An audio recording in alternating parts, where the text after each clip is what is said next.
አንድ ሰው አንዲት ሴትን ይወዳታል፣ ፍቅር ይዞታል። ቴክስት ያደርጋል፣ ይደውላል፣ ቴክስት ያደርጋል፣ ይደውላል። አላሳዝንሽም ወይ ይላታል። እሷ ኖ ትላለች። ታመምኩኝ፣ መታመሜ ነው፣ እንዲህ ልሁን ነው ትላለች። ይሄ አሰርቲቭነስ ነው። ግን ምን ይሆናል መሰለሽ ምህረት፣ ብዙ ጊዜ ሴቶች ለወደዳቸው ሰው አዝነውለት ስላዘኑለት የፍቅር ግንኙነት ይጀምራሉ። ይሄ መሆን የለበትም። ወይም አዝነውለት ያገቡታል። አንዲት ሴት ወዳውና ምናበት ነው እንጂ ማግባት ያለባት አዝናለት ማግባት የለባት። ስለዚህ ይሄም ደግሞ ስታየው ያቺ ነው ያለችው በጣም እንዲሆኛለሁ ታዝንለታለች፣ ትራራለታለች፣ ትመክረዋለች። ግን የፍቅር ግንኙነት ግን ነው። ሌላ ምሳሌ ልንገርሽ። ጓደኛሞች ናቸው፣ ግን ባገኘው ቁጥር ወይም ባገኙት ቁጥር ጓደኞቹ ያሳንሱታል፣ ዲግሬድ ያደርጉታል፣ በራስ መተማመኑን ይመቱበታል፣ ስለ ራሱ ያለው አመለካከት ትንሽ እንዲሆን ያደርጉበታል። ይጠይቃቸዋል እንዲያስተካክሉ፣ ይለምናቸዋል እንዲያስተካክሉ፣ አያስተካክሉም። ከዛ ምን ያደርጋል? ቅድም ጉድ ባውንደሪ ያለን፣ አሁን ደግሞ ጉድ ባይ ደግሞ አለ። ጉድ ባይ መለየት ካለብሽ የምትለይበት ውሳኔም እሱም አሰርቲቭነስ ነው። አሁን አንዳንድ ነገሮች ይሄ ሰልፍ ዲሲፕሊን የሚባለው ለምሳሌ አመጋገቤ ላይ ሊሆን ይችላል። መብላት የሌለብኝ ምግቦች ይኖራሉ።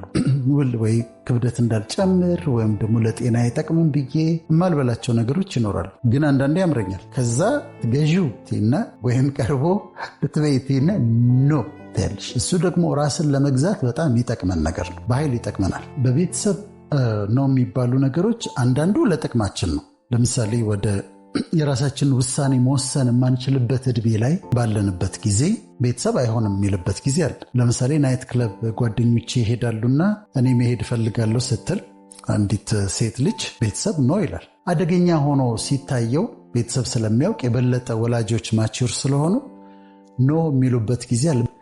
ስለዚህ ልጅ አባቱ ወይም እናቱ እሺ እስኪሉ ድረስ። በነገራችን ላይ አሰርቲቭነስ ከአግሬሲቭነስ ይለያል። አግሬሲቭነስ ተሳድቦም ተጣልቶም ነገሮችን ማስፈጸም ነው። አሰርቲቭነስ ግን በትህትና ማሳመን ነው። ያ መብትሽ የሆነውን ነገር የምትፈልጊውን ነገር በትህትና በደንብ አድርገሽ ታሳምኛለሽ። ከዚሁ ጋር ተያይዞ ግን አሁን ተማሪዎች ስለሚያዩን እኔ ሃይስኩል ቦሌ ነው የተማርኩትና ጓደኛሞች 4 ነበር። ከዛ ትምህርት ቤት እየሄድን ሁለቱ በተለይ ጓደኞቻችን ንቅጣው ይባባላሉ። ክላስ ንቅጣ ይላሉ። ከዛ እኔ በፍጹም እላለሁ፣ በፍጹም እንቅራንት ምን የት ትደርሳለሁ ብለህ ነው ይሉኛል።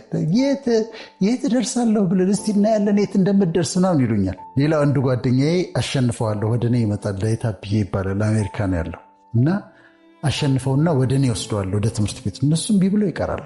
ጓደኞቻችሁ ይመጡና ለተማሪዎቹ እየተናገርኩ ነው፣ እችን ሞክራት ይላሉ። ሁላችንም እኮ እናጨሳለን፣ እችን ሞክራት ይሉታል። አሁን እሺ በማለቱና እምቢ በማለቱ መካከል ህይወቱ ይወሰናል። ማለት ላይፍ ነው ዲተርሚንድ የሚሆነው።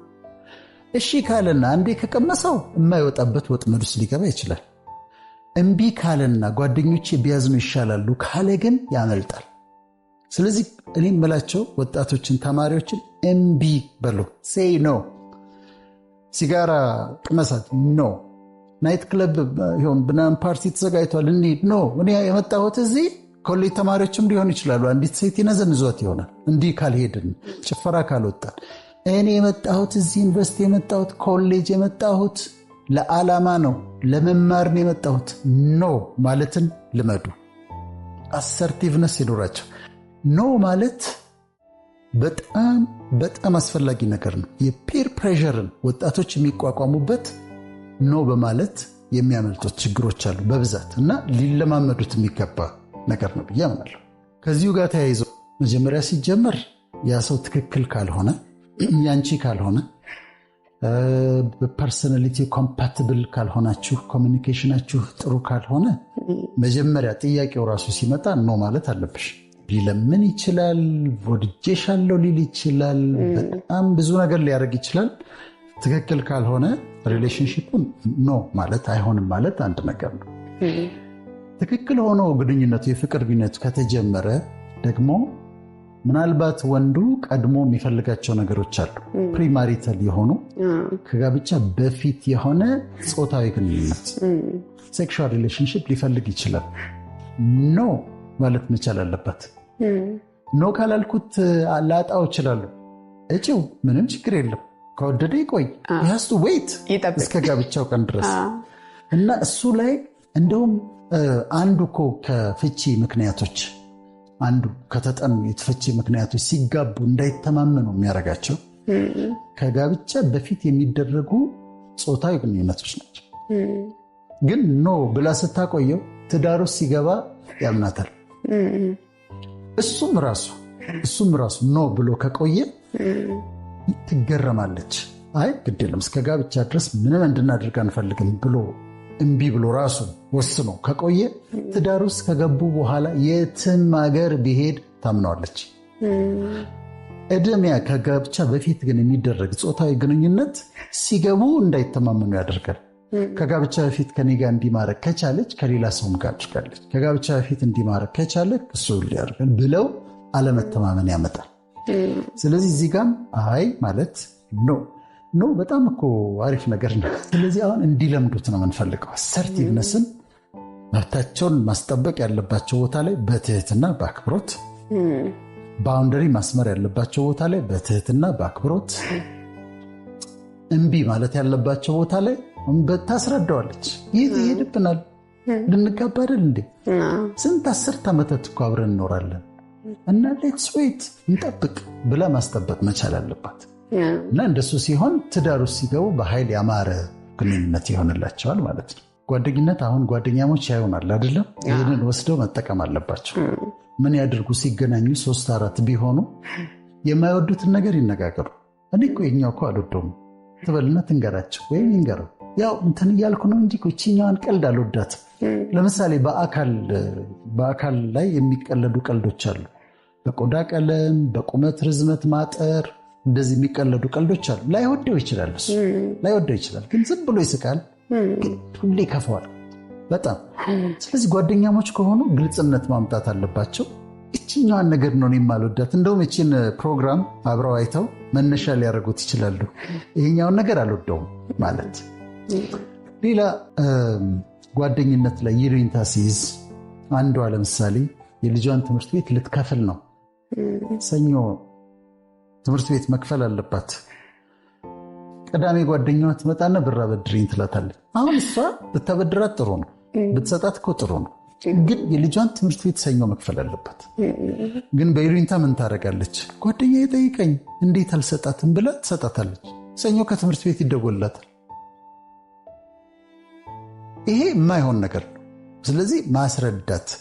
ቅድም ያነሳሁት አለ፣ 3 ናቸው። ፓሲቭነስ፣ አግሬሲቭነስ እና አሰርቲቭነስ ናቸው። አሰርቲቭነስ በትህትና አስረድተሽ በአክብሮት ኖ ስትይ ነው። አግሬሲቭነስ ለምሳሌ አውሮፕላን ውስጥ ገብተሽ ወንበርሽ ላይ ከተቀመጠው ሰውዬ ጋር ከተጣላሽ ነው፣ ወንበሬ ነው ተነሳ ምናምን ብለሽ ከተጣላሽ አግሬሲቭነስ። ፓሲቭነስ መካከለኛው ወንበር ላይ በቃ ምንም ማድረግ አልችልም ብለሽ ስትቀመጪ ፓሲቭነስ ነው። ከነዚህ ሁሉ በጣም ጥሩ አሰርቲቭነስ።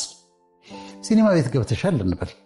ሲኒማ ቤት ገብተሽ ከኋላሽ የተቀመጠው ሰውዬ እግሩ እንደዚህ እያጫወተ እግሩ ይነቃነቃል እና እግሩን ሲያነቃንቅ ወንበሩን ይመታዋል፣ ጓ ያደርጋል። አሁን ፓሲቭነስ ከሆነ የምትከታዩ ጸጥ ብለሽ እንደተቃጠልሽ ዝም ብለሽ ጨርሰሽ ትወጫለሽ። አሰርቲቭ ኮንሽንስ ዞርቲና እንትን ጫማ እየረበሸኝ ነው ሶሪ ብለሽ በአክብሮት በትህትና ህይወትሽን ይለውጠዋል።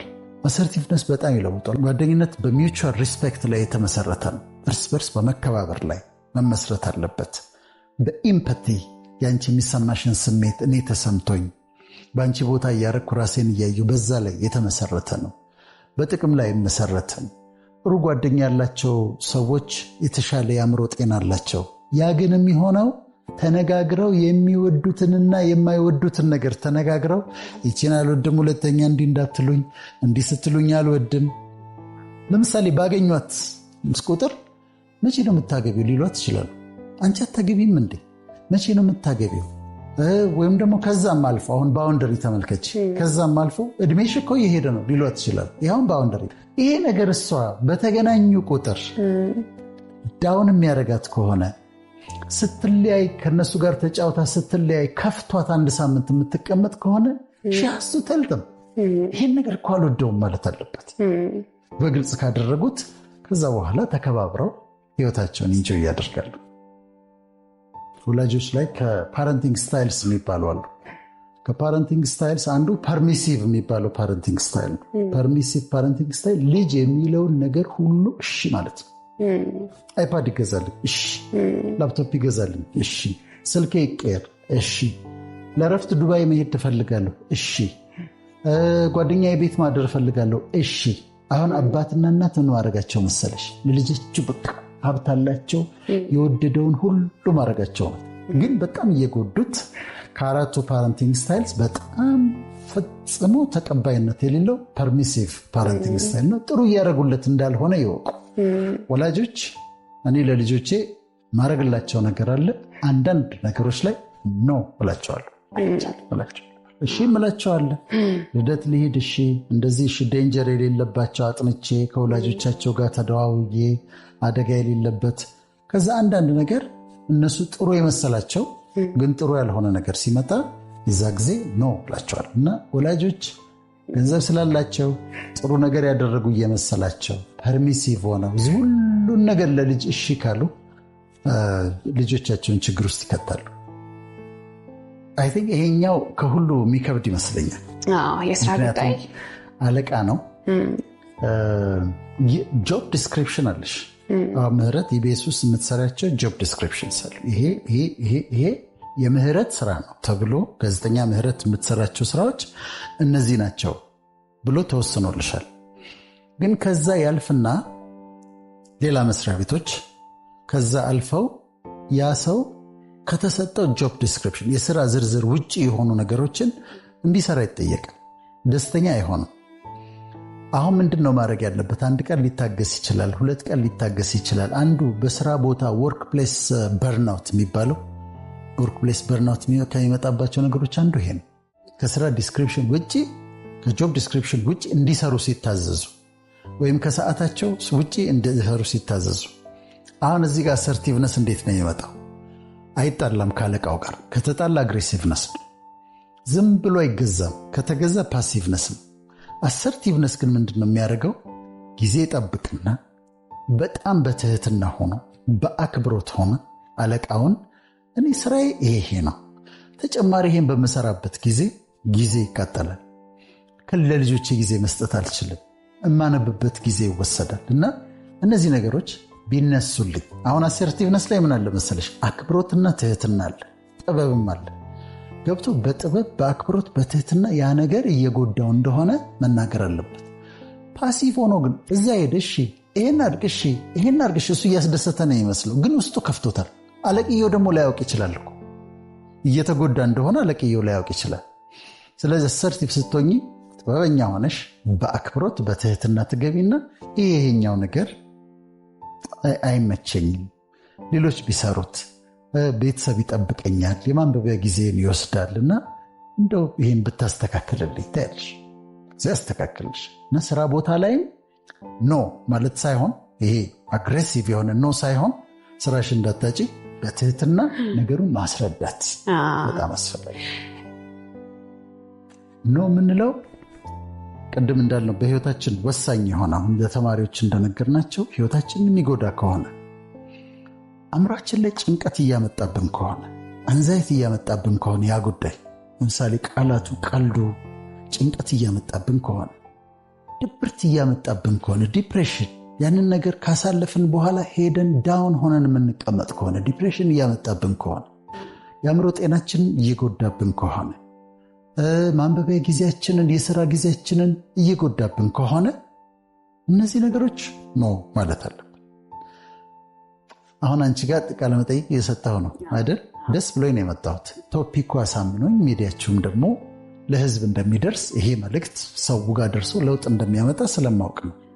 በየቀኑ ብዙ የኢንተርቪው የቃለ መጠይቅ ግብዣዎች ይመጡልኛል።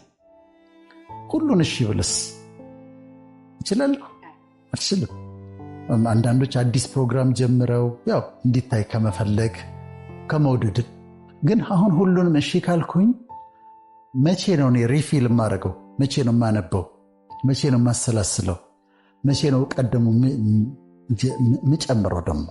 ስለዚህ አሁን ሁሉም ጋር ልገኝ ካልኩኝ አይሆንም። እዚህ ጋር ካውንስሊንግ የምሰራዋል፣ እዚህ ጋር ማስተምረዋል፣ እዚህ ጋር። ስለዚህ ሁሉ ሚዲያዎች ላይ መገኘት አልችልም። ስለዚህ ሲደውሉልኝ አስረድቼ እንዲህ ስለሆነ ነው በጣም ይቅርታ ጠይቃለሁ ግን አልችልም እላለሁ። በትህትና ነው፣ በአክብሮት ነው። ከዛ ደግሞ የሰራሽውን ነገር እስቲ ዩቲዩብ ላይ ላኪልኝ ወይም ላክልኝና አየዋለሁ ብላቸዋለሁ። ኦፌንድ ሳላረጋቸው ሳላስቀይማቸው ነው ማለት ግን ይችላሉ። ስለዚህ ጊዜያችንን የሚፈጅብን ከሆነ ገንዘባችንን የምናጣበት ከሆነ የልጆቻችን የምንሰጠውን ጊዜ የሚወስድብን ከሆነ ጭንቀት የሚያመጣብን ከሆነ ድብርት የሚያመጣብን ከሆነ አላስፈላጊ ሪሌሽንሽፕ ውስጥ የሚያስገባን ከሆነ ቅድም እንዳልነው ነው ባል ማለት ባለመቻል ስላሳዘናት ፍቅረኛዋ ካረገችው ራሷን ከባድ ችግር ውስጥ ገባ። ይሄ ደግሞ የማይወጣበት ችግር ነው። ከባድ ችግር ውስጥ ሊጋቡ ይችላሉ፣ ግን በህይወት ዘመኗ የምትጸጸትበት ትዳር ነው። ዩኒቨርሲቲ ተማሪ ሆና በንዝነዛ አንዱ ተማሪ ወደድኩሽ አበድኩ ምናምን ልቤ ተቃጠለ ብሎ ከዛ እስከ እሷ ጋር ግንኙነት ጀምሮ ወደ ጾታዊ ግንኙነት ከወሰዳት ምን ይሆናል? ስለሚያዩን ነው ወጣቶች። እርግዝና ይመጣል፣ ሴክሹዋሊ ትራንስሚትድ ዲዚዝ ይመጣል፣ ኮምፕሊኬሽን ይመጣል፣ አደጋ ይመጣል። በኋላ ልትተወው ስትል አንዴ ከጀመሩ በኋላ አልተውሽም ይመጣል፣ ቫዮለንስ ይመጣል። ኖ ማለት በአክብሮት እና በትህትና እጅግ በጣም አስፈላጊ። ከዚህ ለስራ አንድ ቦታ እየሄድሽ ነው። ሌትስ ሴ ለንደን ልትሄጂ ነው። ትኬት ቆርጠሻል። ትኬት ስትቆርጪ ወንበር መርጠሻል። እንደኔ ከሆንሽ ወደ መስተዋቱ ዊንዶ ሲት የምትወጂ ከሆነ እሱን ትኬት ኦፊስ ሰጥተውሻል ወይም አንቺ መርጠሻል። ያንን ስትገቢ አውሮፕላን ውስጥ ስትገቢ ሌትስ ሴ አንቺ ወንበር 12A ነው የመረጥሽው፣ መስተዋቱ ጋር ያለውን ወንበር ነው። ስትገቢ ግን 12A ላይ አንድ ሰው ተቀምጧል። ምንድን ነው የምታረጊው?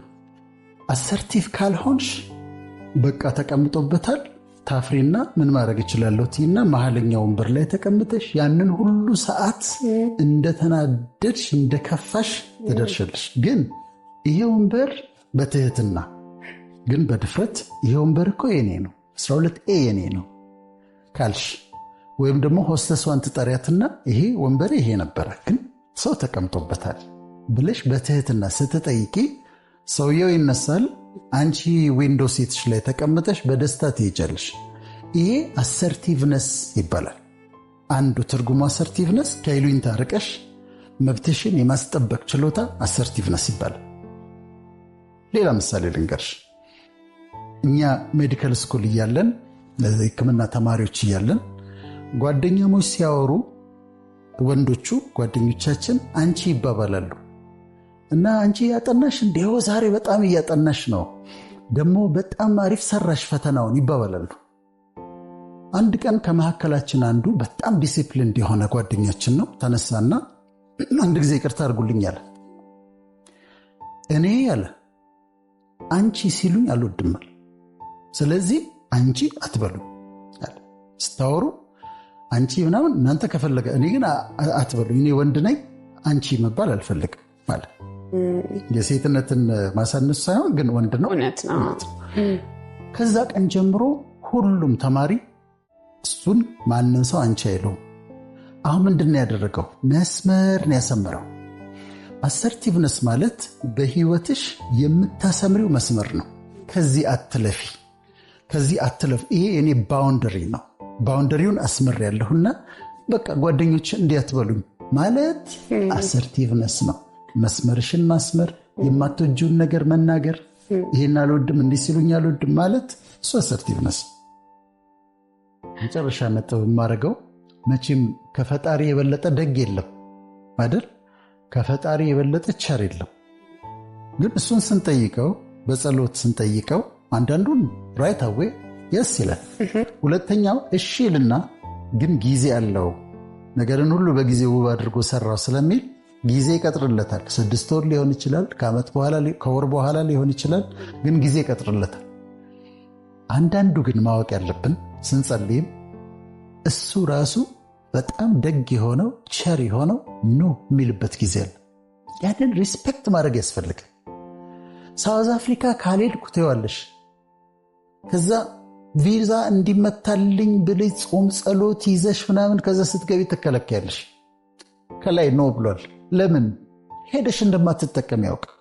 በረከትሽ እዚህ እንዳለ ያውቅ። እድል ፈንታሽ እዚህ እንዳለ ያውቅ። ስለዚህ አንዳንድ ነገሮችን ይከለክለናል። አይሆንም ይላል። እንደውም አንዱ እኔ ፈጣሪን እግዚአብሔርን የምወድበት ምክንያት አንዳንድ ነገሮችን ጠይቄው በህይወቴ አይቻልም ብሎኝ ያውቃል። በድርጊቱ አይሆንም ብሎኝ ያውቃል። ያ ግን ከቆይቼ ሳየው ያ አይሆንም ያለኝ ነገር ግን እሱ ልክ ነበረ፣ በጣም ልክ ነበረ። እኔ ልክ አልነበርኩም። ፈልጌው የነበረው ነገር የሚያጠፋኝ ነው። ለእኛ በፈቃድ ይሁን ካልሽው እኮ እሱ መርጦ እሱ አዘጋጅቶ በትክክለኛው ጊዜ በትክክለኛው ቦታ መልካም ያደርጋል። አንዳንዴ ግን እሱ እምቢ ሲለን እኛ በራሳችን እነሳና በራሳችን ወይ በሌላ መንገድ ትክክለኛ ባልሆነ መንገድ ሄደን ጉቦም ከፍለን ምንም አድርገን ብድግ ብለን ሄደን እንጎዳለን ከፈቃድ ውጭ ወጥተን። ስለዚህ በአንዳንድ ንግግሩ እሱ በድርጊቱም አይሆንም ሲልሽ እሺ አመሰግናለሁ ብሎ መስማመጥ